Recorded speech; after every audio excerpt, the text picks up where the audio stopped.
Lotus Elise, Audi A1 S-Tronic, Mercedes-Benz C180, BMW 118i, and Mini Cooper S.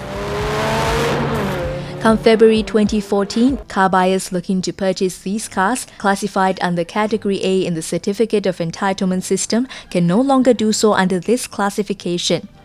This is because of a new criteria for the COE system, where cars with higher engine output above 97 kilowatts, the equivalent of 130 horsepower, will be classified under Category B. So small cars like the Mini Cooper S will be grouped with bigger luxury cars. Currently, cars are only classified by engine capacity. Category A are for vehicles with an engine capacity of up to 1,600 cc with an open market value of below $20,000. Category B are for vehicles with an engine capacity of above 1,600 cc with an open market value of above $20,000. Making the announcement on Monday, Transport Minister Lui Tuck Yew said the new categorization will better differentiate mass market from premium cars. I want to also explain why I decided not to use OMV as one of the criterion, as suggested by many people. When we look at OMV, actually, or the open market value, it is one that is subject to fluctuation. For example, depending on currency exchange. It is also subjected to the kind of technologies and to the specifications introduced in different models. There have also been instances when post-registration, the customs, after investigation, have had to revise the OMV. I think you would recall incidents of that happening in the past. And so I wanted to avoid a situation where a vehicle could be in Cat A and Cat B within a short order of time. And that fluctuation, I think, would be quite unsettling, both for the industry as well as for customers. In recent years, premium car manufacturers have introduced new models of cars with engine capacities below 1,600 cc, resulting in more luxury cars with a higher open market value being classified under Category A, which is meant for mass market cars.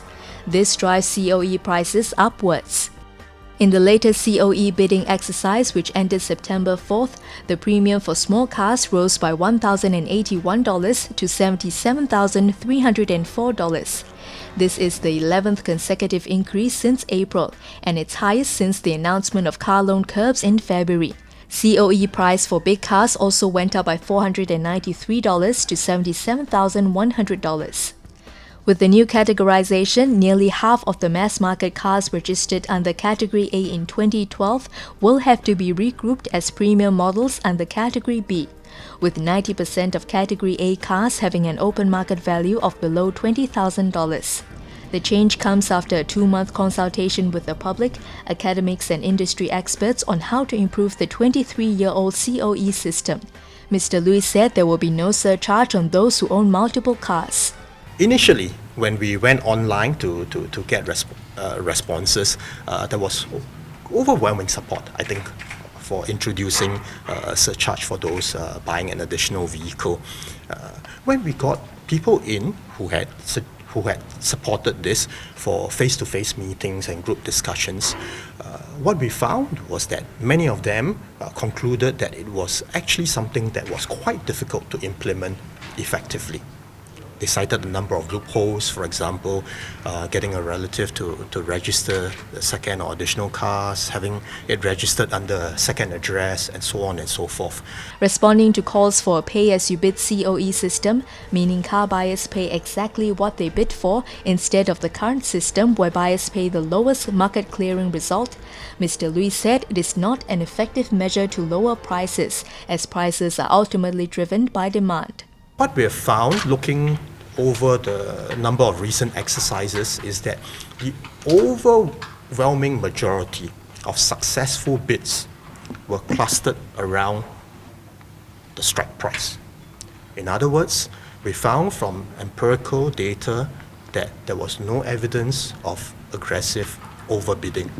And so, I do not see a need for us at this point in time to move to a pay-as-you-bid system. The Land Transport Authority will not ban car dealers from participating in the COE bidding exercise, as it would be inconvenient for buyers and impossible to prevent people from getting dealers to bid for them by proxy. On calls to introduce a fixed COE supply every year, Mr. Lui explained that there may be some drawbacks. If I were to give you a hypothetical example, if there are 5,000, COEs today, 10,000 over the next 2 years, and then 5,000 in the fourth year, and you want to, of course, even it out, it would be 7,500 every year for the next 4 years. I think the first year we will all be very happy because those who have deregistered their vehicles will be able to not only come back into the market, but there will be new entrants that find it easy to enter the market as well. But come the second year, when there are 10,000 deregistrations and only 7,500 COEs, I think we can imagine how that situation will play out in the second and third year. And there would be, I'm sure, calls, including from the MTA themselves, for more COEs to be released into the market.